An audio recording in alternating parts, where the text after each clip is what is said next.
What can we do? What are some of the keys that we can begin to use to motivate ourselves when our batteries run low? Because I don't care who you are, I don't care what you do, at some time you are going to get tired. At some time you're going to get in a rut. Seem like nothing you do works out right. And sometimes it just seems like you just don't have the wherewithal or the will to do anything. That sometimes you act like you're punch drunk. You're just wading through, like just doing time day in and day out, looking at non-discriminatory television, anything that's on, just looking. And depressed, feeling powerless, feeling useless, and bored. What do you do? How do you get yourself out of a rut? How do you, when you know you can do more than what you've been doing and you're not doing it and you're discontent with where you are, you get angry at yourself. How do you get out of that rut? How do you motivate yourself? One of the things that we must do is that we must be involved in working on achieving self-mastery. You must work on yourself continuously. Never be satisfied with yourself. Always know that as you invest the effort and time on you, that's the greatest ability that human beings have above animals. See, a dog can't be anything but a dog. Tree can't be anything but a tree. Human being, you've got unlimited potential. You can put effort on you, and by concentrating on you and developing you, you can transform your life wherever you are right now. So you want to work on yourself. You want to read books that inspire you and motivate you. You want to listen to tapes over and over and over again. And I suggest that you listen to tapes when you first get up in the morning. You want to control the spirit of your day. When you first wake up in the morning, your mind is operating at 10.5 wave cycles per second. That's when the subconscious mind is most impressionable. Whatever you hear in the first 20 minutes when you wake up, that will affect the spirit of your day. When you listen to tapes, listen with relaxed belief. Believing that this can happen for you. And by listening to them, listen to them over and over and over again, and you will get a breakthrough. You can listen to the same tape for months, and all of a sudden you hear something you never heard before. It'll have a special meaning for you. Or read the same book over again, and you find some special insight. You said, I can't believe I didn't see that the first time. So you want to be involved in developing yourself. Most people won't do that. Most people won't take that kind of effort and invest that kind of energy in themselves because they will fall prey to that conversation within. Oh, don't do that. You don't have time. You're too busy. You're too caught up in the rat race. Most people won't do that. Well, they won't take time to go to lectures. They won't take time to go to seminars. They won't take time to go to classes to improve themselves.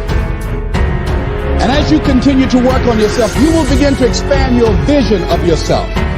You begin to work towards self-mastery, and you will begin to see it reflect itself in all the dimensions of your life, your mental life, your physical life, your social life, in your relationships, your monetary life.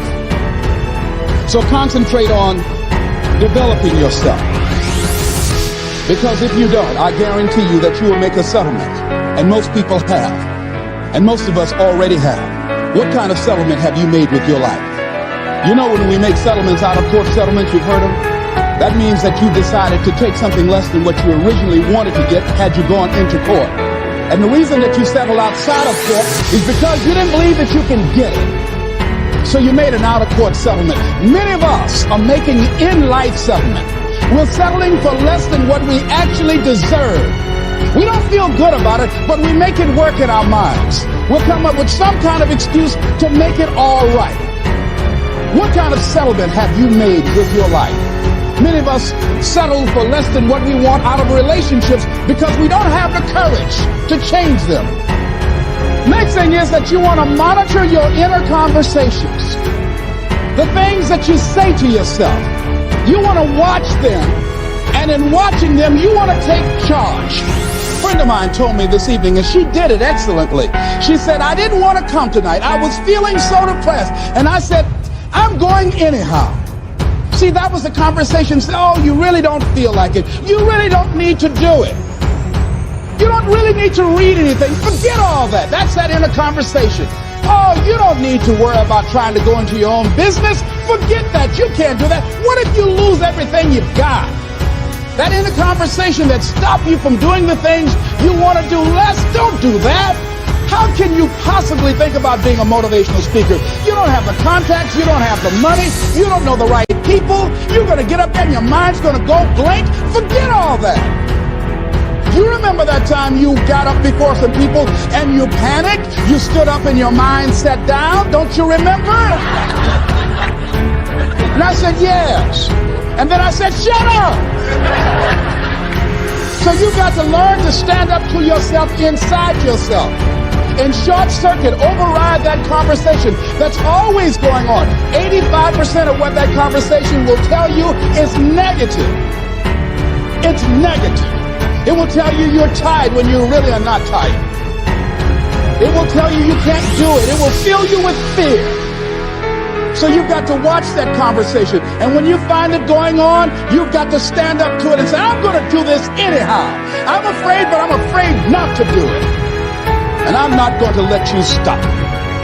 In order to begin to find some keys to self-motivation to drive yourself, in addition to working on yourself, and as you work on yourself, you feel good about yourself, and as you feel better about yourself, you treat yourself differently. Develop a health plan. See, you can't feel well and do well if you don't have good health. You can't perform if you don't have your health. Your health is valuable. Develop a health plan. A plan that you will follow, because this is the only vehicle that you have to carry you through this experience called life. And you want to take good care of it because you love you enough. You care enough about you. And that's not easy. It is not easy having a health plan and sticking to it. But you're worth it doing it again and again and again. I have lost 22 pounds several times. I always do it. I love potato chips. People who know me know I love M&M peanuts. I love peanut butter and jelly sandwiches.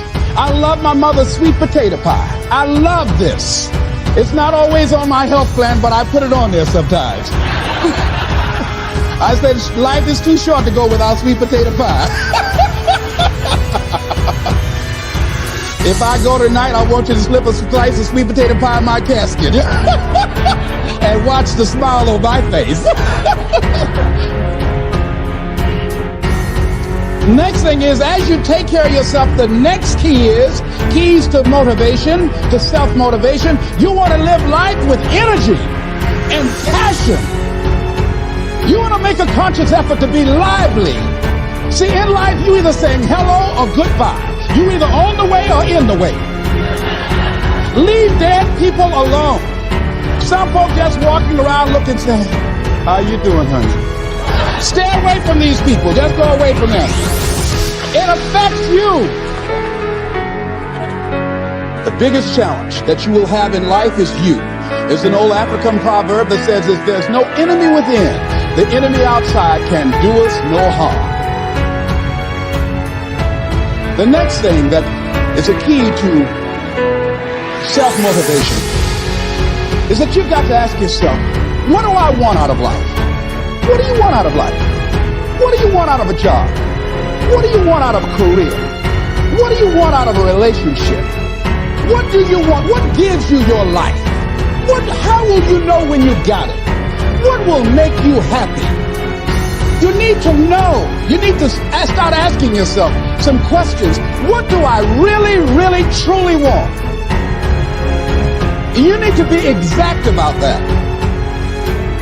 Don't be vague. Oh, I just want to be happy. That's too vague. What will make you happy? How will you know when you got it? Zero in on it. Be exact. Be specific. And as you do that, that will stimulate that superconscious mind, or the reticular activating system of your mind, that will begin to find those things, to identify with it. And once you begin to determine that which you want, take the time to write it down. Don't just think about it. Write it down. That is a subjective process that engages the subconscious mind. Write it down. Once you write it down, read it 3 times a day, morning, noon, and night.